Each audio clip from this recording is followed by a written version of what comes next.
Hello बच्चों, कैसे हैं आप सब। आई होप आप सभी लोग अच्छे हैं। तो बच्चों, आज हम लोग क्लास 12 का केमिकल काइनेटिक्स चैप्टर पढ़ेंगे। तो चलिए ज़्यादा समय वेस्ट न करते हुए हम चैप्टर को स्टार्ट करते हैं। तो सबसे पहले केमिकल काइनेटिक्स की डेफिनेशन से स्टार्ट करते हैं। केमिकल काइनेटिक्स क्या है? तो chemical kinetics is the branch of chemistry which deals with the study of rate of reaction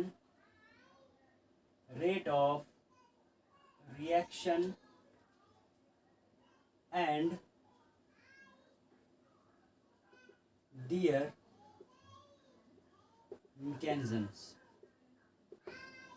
अब बात आती है कि रेट ऑफ रिएक्शन क्या है। जो हमारे पास एक सिंपल टाइप की रिएक्शन है, रिएक्टेंट गिव्स प्रोडक्ट। यहाँ पर आर क्या है हमारा? रिएक्टेंट है। पी क्या है हमारा? प्रोडक्ट है।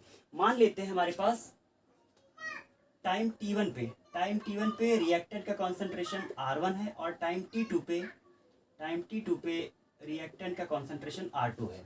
अब इस डेटा से हम देखते हैं कि रेट ऑफ रिएक्शन क्या होता है। तो देख लेते हैं, change in the concentration of reactant. Change in the concentration of reactant क्या होगा? R2 माइनस R1 हो जाएगा। अब देख लेते हैं यहाँ पर रेट ऑफ रिएक्शन बराबर R2 minus R1 divided by T2 minus T1। यहाँ पर R2 माइनस R1 करेंगे तो क्या हो जाएगा? डेल्टा R हो जाएगा डिवाइडेड बाई डेल्टा T। लेकिन देखने वाली बात यह है कि जो रिएक्टेंट होता है वो टाइम के साथ क्या होता है? डिक्रीज होता है। तो इस कंडीशन में अगर हमारा रिएक्टेंट डिक्रीज हो रहा है तो जो R2 होगा, R2 will be less than R1। Always R2 will be less than R1। ऐसी कंडीशन में जो डेल्टा R होगा दैट विल बी नेगेटिव। यहाँ पर जो रेट ऑफ रिएक्शन आ रहा है रिएक्टेंट के टर्म्स में दैट इज नेगेटिव। लेकिन नेगेटिव से हमारा रेट ऑफ रिएक्शन अफेक्ट नहीं होगा, क्योंकि रेट ऑफ रिएक्शन कभी भी नेगेटिव नहीं होता है। तो ये जो नेगेटिव है इसका यहाँ पर कोई इफेक्ट नहीं पड़ेगा। तो rate of reaction in terms of reactant क्या होगा? Delta R upon delta T. अगर इसको हम मोलर कॉन्सेंट्रेशन में एक्सप्रेस करें तो यही जो हमारा आर है इसको हम लिखेंगे minus delta R upon delta T. ये हो जाएगा हमारा rate of reaction in terms of reactant. अब देख लेते हैं rate of reaction in terms of product क्या होगा। देख लीजिए, हमारे पास यहाँ पर क्या है? P हमारा प्रोडक्ट है। तो जैसे हमारा टाइम t1 पे रिएक्टेंट R1 था, उसी तरह टाइम t1 पे हमारा प्रोडक्ट क्या होगा? टाइम t1 पे प्रोडक्ट हमारा P1 है और टाइम t2 पे हमारा प्रोडक्ट क्या है? P2 है। ऐसी कंडीशन में रेट ऑफ रिएक्शन क्या होगा? Rate of reaction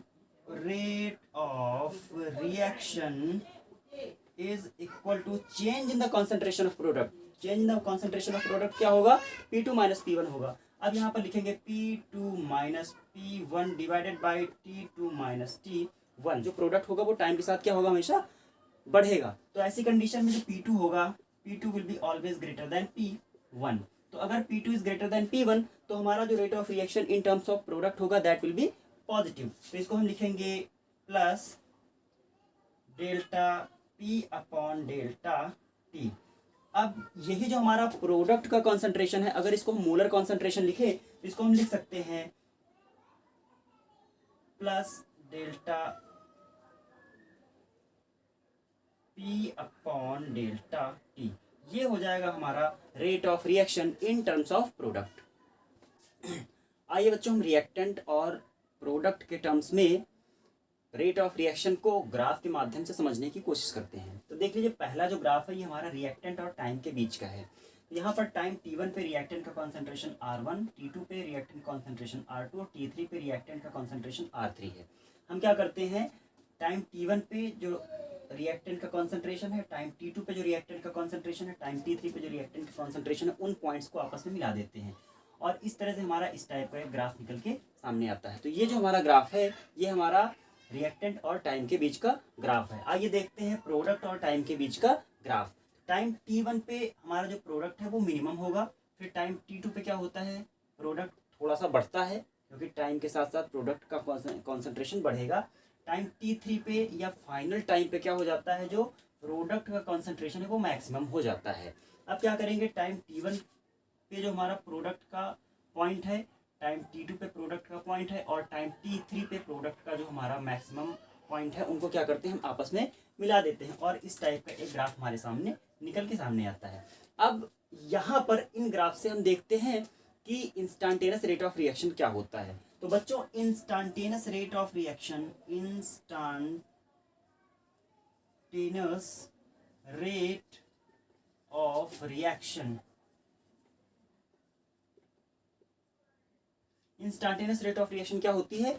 the change in the concentration of reactant और प्रोडक्ट एट अ पर्टिकुलर और स्पेसिफिक पॉइंट ऑफ टाइम। किसी विशिष्ट समय में रिएक्टेंट या प्रोडक्ट के कॉन्सेंट्रेशन में जो चेंज होता है उसको हम इंस्टेंटेनियस रेट ऑफ रिएक्शन कहते हैं। तो कैसे निकालते हैं हम इंस्टेंटेनियस रेट ऑफ रिएक्शन? उसके लिए हम क्या करते हैं, जो हमारा प्रोडक्ट का या जो रिएक्टेंट का जो हमारा ग्राफ होता है उसमें हम क्या करते हैं, एक टेंजेंट खींच देते हैं। टेंजेंट जो होता है वो इस ग्राफ पे हम खींचेंगे और जिस पॉइंट पर ये जो हमारा टेंजेंट है वो ग्राफ को टच कर रहा है, उस पर्टिकुलर पॉइंट पर हम क्या करते हैं, उस पर्टिकुलर पॉइंट पर हम रिएक्टेंट या प्रोडक्ट जो भी है उसके कॉन्सेंट्रेशन में कितना चेंज हुआ है उसका पता लगा लेते हैं। तो इस तरह से हम क्या करते हैं, इंस्टेंटेनियस रेट ऑफ रिएक्शन निकालते हैं। जैसे यहाँ पर हमने ये टेंजेंट खींचा तो इस पर्टिकुलर पॉइंट पर ये जो टेंजेंट है वो इस पर्टिकुलर पॉइंट पर इस ग्राफ को टच कर रहा है। इस पर्टिकुलर पॉइंट पर हम क्या करेंगे, इस पॉइंट पर हम क्या करेंगे, देखेंगे कि जो रिएक्टेंट का कॉन्सेंट्रेशन है उसमें कितना चेंज हो रहा है। तो इसको हम डिफाइन कैसे करेंगे? डिफाइन करने का तरीका क्या होता है कि it is average rate of reaction, rate of reaction where time interval tends towards zero, tends towards zero। अब यहाँ पर एक प्रॉब्लम ये होती है कि tends towards zero, time zero नहीं होता है, जीरो की तरफ अप्रोच करता है। जो हमारा टाइम इंटरवल है वो जीरो की तरफ अप्रोच करता है, जीरो नहीं हो जाता है, क्योंकि जीरो पर तो रिएक्शन हमारी स्टॉप हो जाएगी। तो मीन्स आपका डेल्टा टी जो होगा वो जीरो की तरफ अप्रोच करेगा, तो हमारा इंस्टेंटेनियस रेट ऑफ रिएक्शन निकल के सामने आएगा। अब हम क्या करते हैं, देखते हैं यहाँ पर एवरेज रेट ऑफ रिएक्शन हमने क्या निकाला था, एवरेज रेट ऑफ रिएक्शन। तो एवरेज रेट ऑफ रिएक्शन हमने निकाला था, रिएक्टेंट के टर्म्स में निकाला था हमने, minus delta R upon delta T.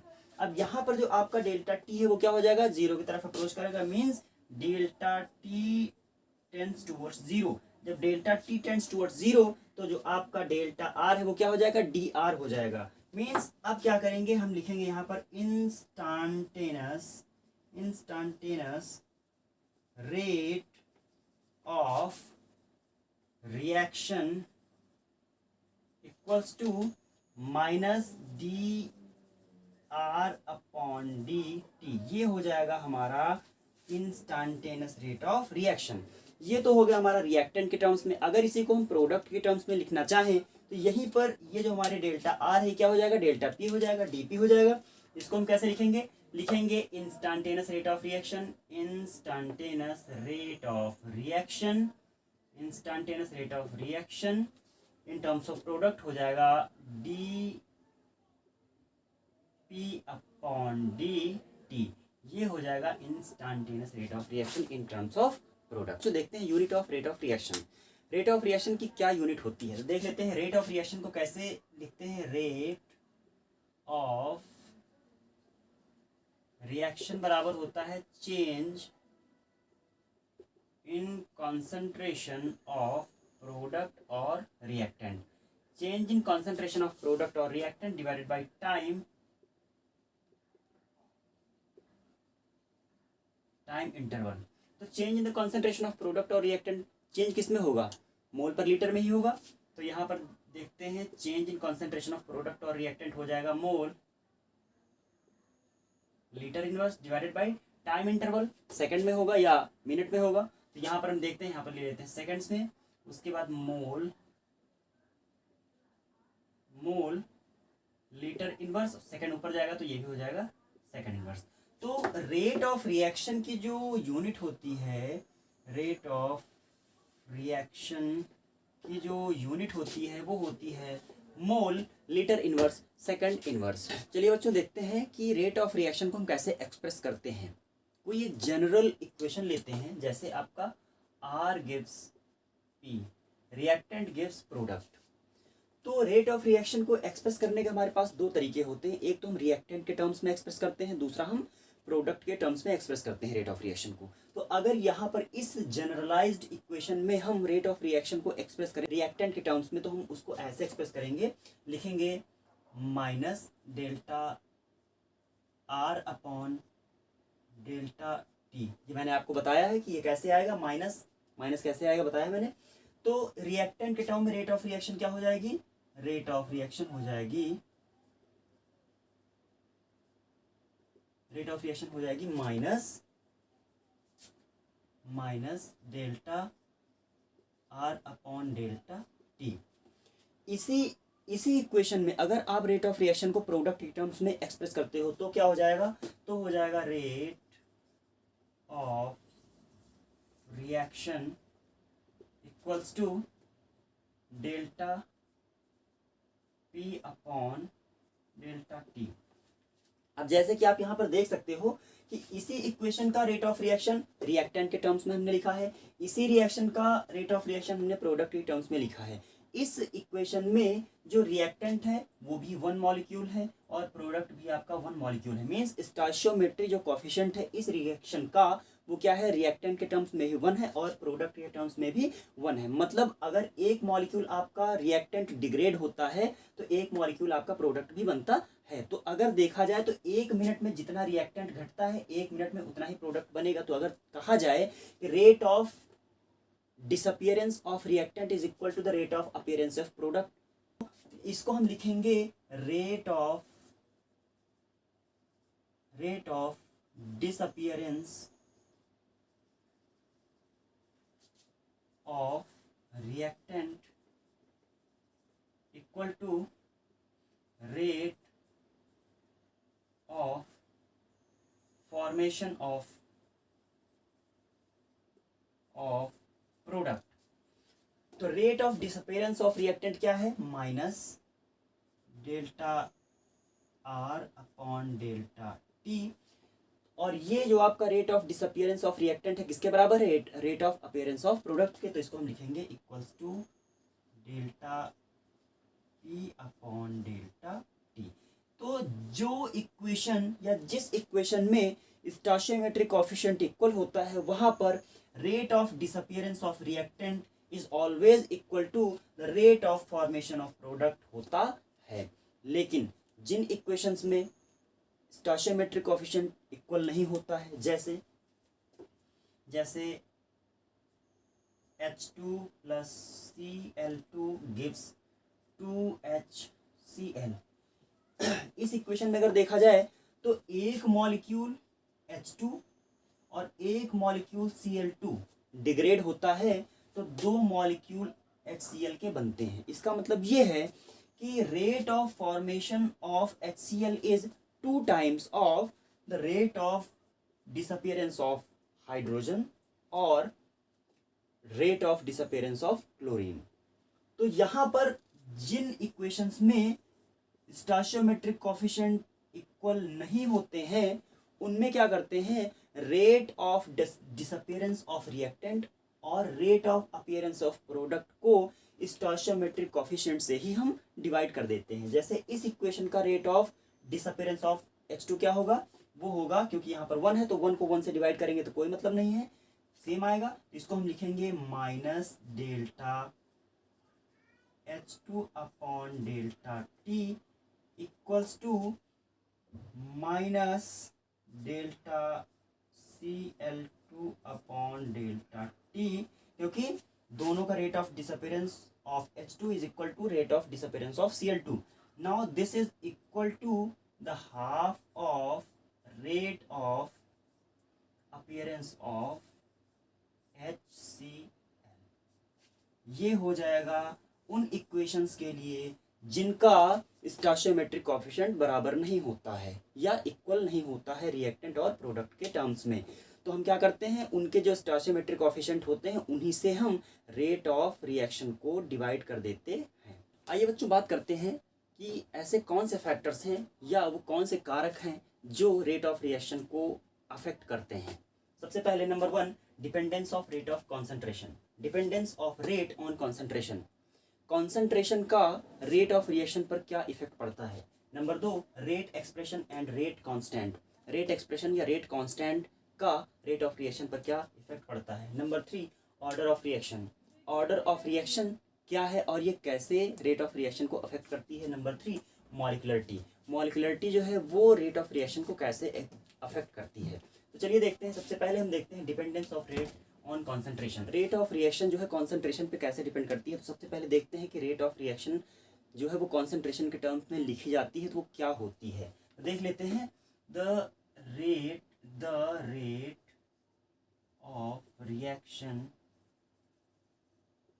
the rate of reaction expressed in terms of concentration of reactant is called rate law।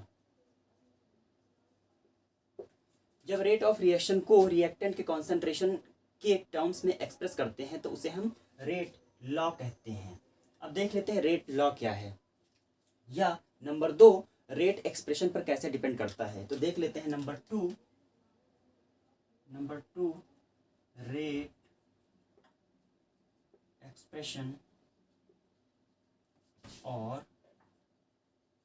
Rate constant. Rate law is the representation or expression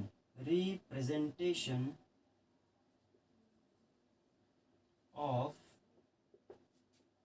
rate of reaction in terms of concentration of reactant with each term raised to some power or exponents which may or may not be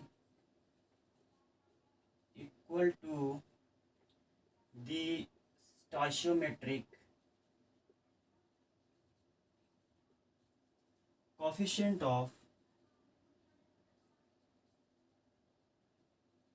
stoichiometric coefficient of reactant terms in a balanced chemical equation. तो क्या है rate law या rate expression क्या है। Rate law is the representation of rate of reaction in terms of concentration of reactant with each term raised to some power or exponents which may or may not be equal to the stoichiometric coefficient of reactant terms in a balanced chemical equation। जब rate of reaction को हम reactant के concentration के terms में express करते हैं तो उसे हम रेट लॉ कहते हैं। लेकिन उस रेट लॉ में जो कॉन्सेंट्रेशन टर्म होता है उसके ऊपर उसके कॉन्सेंट्रेशन पर कुछ पावर लगाई जाती है जो बैलेंस्ड केमिकल इक्वेशन में रिएक्टेंट के स्टोइचियोमेट्रिक कोएफिशिएंट के बराबर हो भी सकती हैं और नहीं भी हो सकती हैं। देख लेते हैं एक general equation A plus B gives C plus D। यहाँ पर ये जो एक बैलेंस्ड केमिकल इक्वेशन है जिसमें जो रिएक्टेंट A है उसका स्टोइचियोमेट्रिक कोएफिशिएंट A है स्मॉल a, और जो रिएक्टेंट B है उसका स्टोइचियोमेट्रिक कोएफिशिएंट स्मॉल b है। जो प्रोडक्ट हमारा C है उसका स्टोइचियोमेट्रिक कोएफिशिएंट स्मॉल c है, और जो प्रोडक्ट हमारा D है उसका स्टोइचियोमेट्रिक कोएफिशिएंट स्मॉल d है। यहाँ पर अगर हम रेट एक्सप्रेशन लिखेंगे या रेट लॉ लिखेंगे तो हम लिखेंगे रेट ऑफ रिएक्शन या रेट इज इक्वल टू या लिखेंगे हम directly proportional to A into B हो जाएगा, क्योंकि रिएक्टेंट हमारे ए और बी है। अब यहाँ पर इसके ये जो हमारा कॉन्सेंट्रेशन ऑफ ए है इसका स्टोइचियोमेट्रिक कोएफिशिएंट कितना है, ए है, तो इसकी पावर या तो ए हो सकती है या ए नहीं भी हो सकती है। बी जो है, बी की जो पावर है वो स्मॉल बी हो भी सकती है और नहीं भी हो सकती है। इसका मतलब ये है कि जो हमारा ए और बी है वो स्टोइचियोमेट्रिक कोएफिशिएंट ए और बी के बराबर हो भी सकता है और नहीं भी हो सकता है। तो इसको हम हटा के एक काम कर लेते हैं, हम लिख लेते हैं rate is directly proportional to concentration of A to power X into B to power Y. इसका मतलब ये है कि रेट एक्सप्रेशन में जो रिएक्टेंट होते हैं उन रिएक्टेंट की जो पावर्स होती हैं वो बैलेंस्ड केमिकल इक्वेशन के स्टोइचियोमेट्रिक कोएफिशिएंट के बराबर भी हो सकती हैं और नहीं भी हो सकती हैं। इसको हम बोलते हैं रेट लॉ या रेट एक्सप्रेशन। बच्चों, जो अगला फैक्टर है हमारा जो रेट ऑफ रिएक्शन को अफेक्ट करता है वो हमारा order of reaction. Order of reaction क्या होता है? अभी हम लोगों ने देखा है रेट एक्सप्रेशन में हम लोगों ने देखा है rate of reaction, rate is directly proportional to A to power X into B to power Y. ये पढ़ा था हमने। ये जो हमारा एक्स और वाई है वो हम कहाँ से हमने लिया था, A plus B gives C plus D. यहाँ पर एक्स और वाई स्मॉल ए और स्मॉल बी के बराबर नहीं है, यही हम लोगों ने पढ़ा था। अब हम देखेंगे ऑर्डर ऑफ रिएक्शन क्या होता है। तो ऑर्डर ऑफ रिएक्शन क्या होता है, सबसे पहले हम डेफिनेशन से देखते हैं। ऑर्डर क्या होती है, the sum of the exponents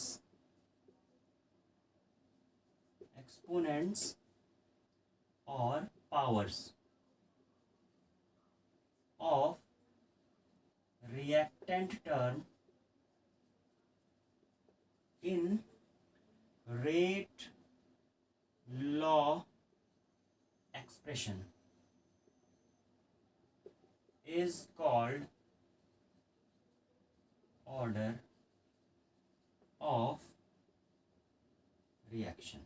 किसी रेट लॉ एक्सप्रेशन में जो रिएक्टेंट की एक्सपोनेंट्स होती हैं उनका जो सम होता है उसको हम ऑर्डर ऑफ रिएक्शन कहते हैं किसी भी रिएक्शन का। तो अगर हम इस रेट लॉ एक्सप्रेशन में इस रिएक्शन का ऑर्डर निकालना चाहें तो क्या हो जाएगा, ऑर्डर ऑफ रिएक्शन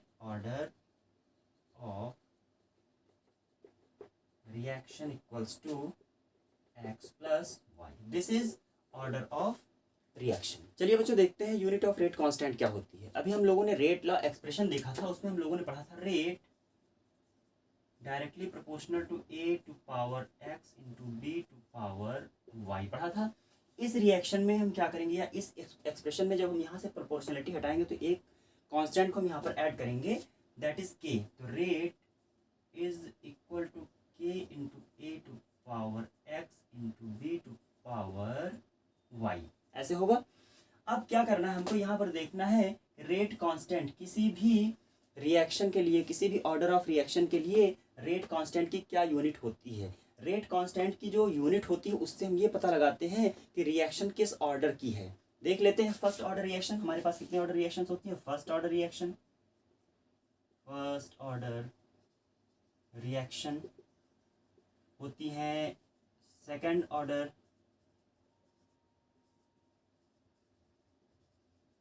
रिएक्शन होती हैं हमारे पास थर्ड ऑर्डर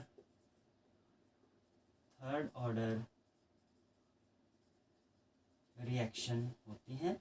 जो ऑर्डर ऑफ रिएक्शन होती है ये फ्रैक्शनल भी होती है, फ्रैक्शंस में भी आती है, means half order of reaction भी हो सकती है। तो इस तरह से होती है।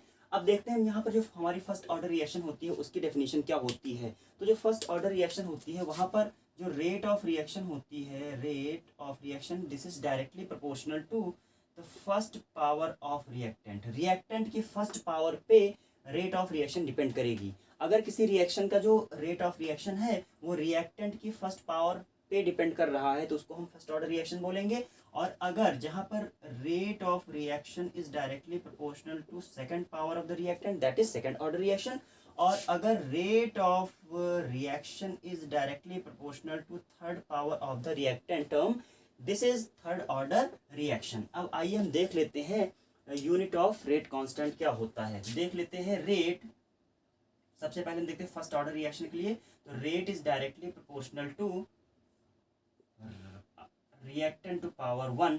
यहाँ पर इसको हम हटाएंगे, इसको हम लिख लेते हैं के कर लेते हैं। मैंने आपको बताया था रेट एक्सप्रेशन जो होता है वो क्या होता है, रिएक्टेंट के टर्म्स में लिखते हैं। तो रेट ऑफ रिएक्शन क्या हो जाएगा हमारा minus delta R upon delta T. इसको हम ऐसे भी लिख सकते हैं रेट, तो रेट किसके टर्म में लिखेंगे, रिएक्टेंट के टर्म में, तो minus delta R upon delta T is equal to K into reactant to power 1। अब जो रिएक्टेंट होता है, रिएक्टेंट क्या है हमारा, मोल पर लीटर में ही होगा। तो हम यहाँ पर इस जो हमारा रिएक्टेंट है उसके कॉन्सेंट्रेशन को मोल पर लीटर में लिखेंगे। हमारा जो कॉन्सेंट्रेशन ये है हमारा रिएक्टेंट का, इसको हम किस में लिखेंगे, मोल पर लीटर में, और जो हमारा टी है उसको हम सेकंड में लिखेंगे।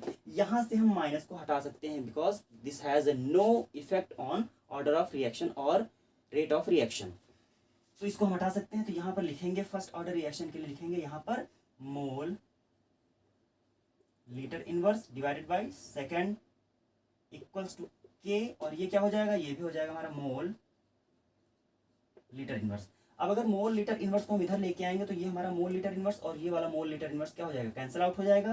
तो बचेगा क्या, बचेगा हमारा K equals to 1 upon second. Second जब ऊपर जाएगा तो क्या हो जाएगा, सेकंड इनवर्स हो जाएगा। इसका मतलब ये है कि जो हमारी फर्स्ट ऑर्डर रिएक्शन होती है, फर्स्ट ऑर्डर रिएक्शन के लिए जो रेट कांस्टेंट होता है उसकी जो यूनिट होती है वो होती है सेकंड इनवर्स। अब आइए देखते हैं हम लोग सेकंड ऑर्डर रिएक्शन के लिए क्या होता है।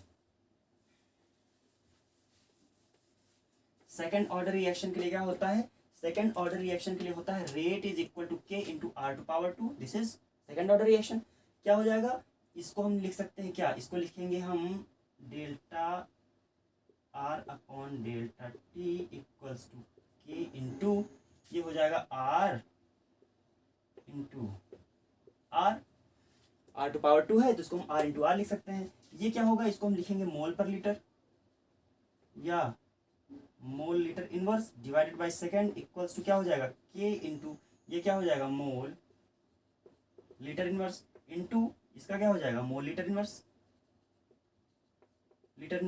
अब मोल लीटर इनवर्स एक और ये मोल लीटर इनवर्स एक कैंसिल आउट हो जाएगा। उसके बाद इस मोल लीटर इनवर्स को हम इधर लेके आते हैं तो क्या हो जाएगा, K equals to 1 upon second into mole litre inverse. अब क्या होगा, ये जो हमारा लीटर इनवर्स है जब ये ऊपर जाएगा तो ये प्लस में हो जाएगा और ये हमारा मोल क्या हो जाएगा, इनवर्स में हो जाएगा। इसको हम लिखेंगे के इक्वल्स टू सेकंड इनवर्स और ये हो जाएगा मोल इनवर्स और ये लीटर। तो सेकंड ऑर्डर जो रिएक्शंस होती हैं, सेकंड ऑर्डर रिएक्शंस के लिए जो रेट कांस्टेंट होता है कि उसकी जो यूनिट होती है second inverse, mole inverse, litre.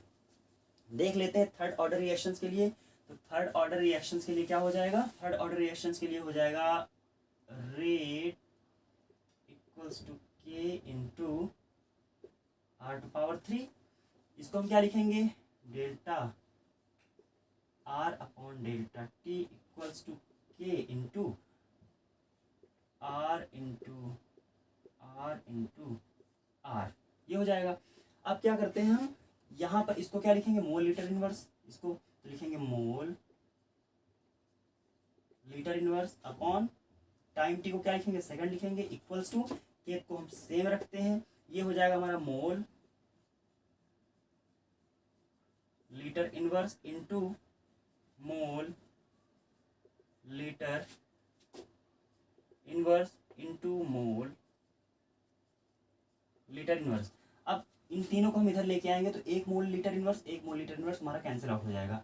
बचेगा क्या, बचेगा हमारा के इक्वल्स टू बचेगा 1 अपॉन सेकंड इंटू मोल, इसको हम मल्टीप्लाई कर देंगे तो मोल स्क्वायर हो जाएगा, मोल स्क्वायर, और ये क्या हो जाएगा लीटर टू पावर -2।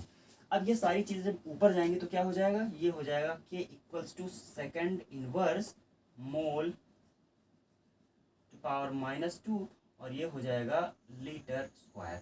तो जो हमारी थर्ड ऑर्डर रिएक्शंस होती हैं उनकी जो यूनिट होती है second inverse, mole to power -2 and litre square. तो बच्चों आज के लिए इतना ही, मिलेंगे अगली क्लास में।